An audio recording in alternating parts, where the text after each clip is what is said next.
नमस्कार मित्रों, एक बार फिर से आपका स्वागत है हॉक फीड न्यूज में। बड़ी खबर इस वक्त पीओके में भारतीय तोपें गरज रही हैं और पाकिस्तान को भारतीय सेना ने मुंह तोड़ जवाब दिया है। खबर आ रही है कि पाकिस्तान की कई चौकियां तबाह हो गई हैं, जबकि पाकिस्तान के कई आतंकियों को ढेर कर दिया गया है। इस वक्त सबसे बड़ी खबर है, पूरी खबर बताऊंगा, लेकिन सबसे पहले मित्रों कमेंट में जय हिंद जरूर लिखें। आपको बता दूं कि भारतीय सेना ने इस वक्त बॉर्डर पर रौद्रूप अपनाया हुआ है और पाकिस्तान की नापाक हरकत का भारतीय सेना मुंह तोड़ जवाब दे रही है। खबर आ रही है कि पीओके में भारतीय तोपें गरज रही हैं और भारतीय तोपों ने पाकिस्तान की कई चौकियों को तबाह कर दिया है, जबकि पाकिस्तान के कई आतंकी ढेर होने की खबरें भी सामने आ रही हैं। आपको बता दूं कि पाकिस्तान ने ये हरकतें लगातार पाकिस्तान कर रहा है और दरअसल कश्मीर में जो डीडीसी इलेक्शंस चल रहे हैं उनमें खलल डालने की पाकिस्तान की लगातार कोशिश चल रही है। इस बीच जम्मू कश्मीर में जारी जिला परिषद विकास परिषद चुनाव में खलल डालने के लिए पाकिस्तानी सेना ने पुंछ और कठुआ में लगातार गोलाबारी की, मोर्टार दाग रही है पाकिस्तानी सेना। और आपको बता दूं कि पाकिस्तानी सेना ने पुंछ जिले के देगवार सेक्टर में गोलाबारी के साथ मोर्टार और तोप के गोले भी दागे हैं, ऐसी खबरें सामने आ रही हैं। हालांकि भारतीय सेना ने मुंहतोड़ जवाब दिया है और भारतीय सेना की ओर से जवाबी कार्रवाई में पाक सेना की कई चौकियों को नुकसान पहुंचा है। गोलाबारी की चपेट में कई रिहायशी इलाके भी आए हैं, लेकिन अब तक किसी नुकसान की खबर है नहीं। आपको बता दूं कि ये गोलाबारी आज सुबह तक जारी थी, लगातार ये गोलाबारी जारी थी और पाकिस्तान लगातार सीज फायर का उल्लंघन कर रहा है और जिसका भारतीय सेना मुंहतोड़ जवाब दे रही है। आपको बता दूं कि इससे पहले शनिवार को भी पाकिस्तानी सैनिकों ने पुंछ के बालाकोट सेक्टर में गोलाबारी की थी और रविवार की शाम तकरीबन 5:40 पर भी पाकिस्तानी सैनिकों ने पुंछ जिले के देगद्वार सेक्टर में भारतीय सेना की अग्रिम चौकियों पर छोटे हथियारों से गोलाबारी के साथ मोर्टार दागने शुरू कर दिए थे। इसके बाद मुस्तैद भारतीय सेना ने तुरंत जवाबी कार्रवाई की और जिसमें पाक सेना की कई चौकियों को नुकसान पहुंचा है। इसके बाद बौखलाई पाकिस्तानी सेना ने मोर्टार के साथ तोप के गोले दागना शुरू किए, जो कि पुंछ जिला मुख्यालय से थोड़ी दूर पर जाकर नाले में गिरे। गोलाबारी से नियंत्रण रेखा पर इस वक्त डर का माहौल बना हुआ है और लोग जो है वो रोजमर्रा का काम छोड़कर सुरक्षित स्थानों पर चले गए हैं। हालात इस वक्त तनावपूर्ण बताए जा रहे हैं, लेकिन आपको बता दूं कि भारतीय सेना मुंहतोड़ जवाब दे रही है। आपको बता दूं कि शनिवार रात भी करीब 10 बजे पाकिस्तानी सेना ने अपनी ठाकुरपुरा पोस्ट से भारतीय क्षेत्रों की पानसर रठुआ पोस्ट को निशाना बनाया था, वहां गोलाबारी शुरू कर दी थी, जो कि रविवार सुबह 3:45 तक रुक रुक कर जारी रही। बीएसएफ की 19वीं बटालियन के जवानों ने भी गोलाबारी का मुंहतोड़ जवाब दिया था और गोलाबारी की आशंका से लोग इससे पहले शाम को ही परिवारों समेत बंकरों के अंदर चले गए थे और जिस कारण वे सुरक्षित रहे।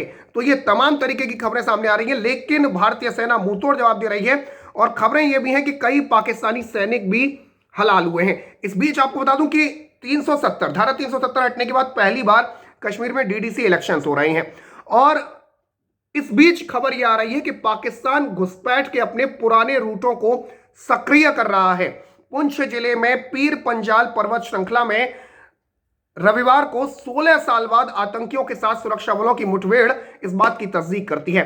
यानी 16 साल बाद पाकिस्तान पीर पंजाल के रास्ते एक बार फिर घुसपैठ की फिराक में है और यह रास्ता 16 साल पहले पाकिस्तान जो है इस रास्ते पर 16 साल बाद आया है।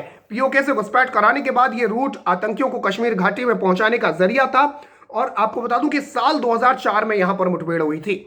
इसके बाद से पीर पंजाल में जो रेंज है वहां पर कभी आतंकी मूवमेंट नहीं पकड़ी गई थी, लेकिन धारा 370 हटने के बाद से एलओसी पर लगातार गोलाबारी की घटनाएं हो रही हैं और इसी की आड़ में आतंकी घुसपैठ और हेरोइन और हथियारों की तस्करी की कोशिशें कर रही हैं। मारे गए कुछ आतंकी मारे गए हैं। मारे गए आतंकियों ने कुछ दिन पहले ही आपको बता दूं कि लश्कर के जो आतंकी थे उन्होंने घुसपैठ की कोशिश की थी और इस दौरान एलओसी पर भारी गोलाबारी भी हुई थी।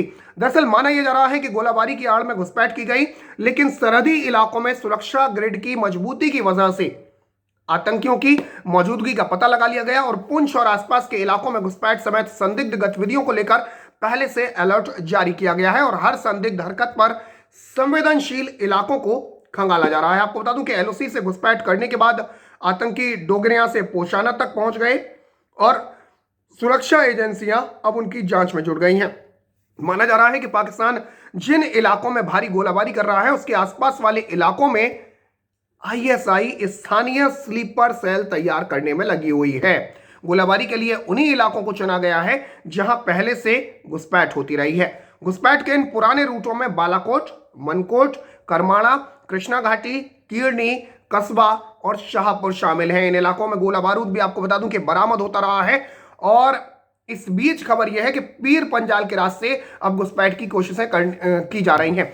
लश्कर के 3 आतंकियों की पोशाना में मौजूदगी का एक इनपुट एक गुमशुदगी के मामले में मिला था। और आपको बता दूं कि एक स्थानीय तालिब हुसैन जो कि डोबरिया का निवासी था, 9 दिसंबर को लापता हो गया था।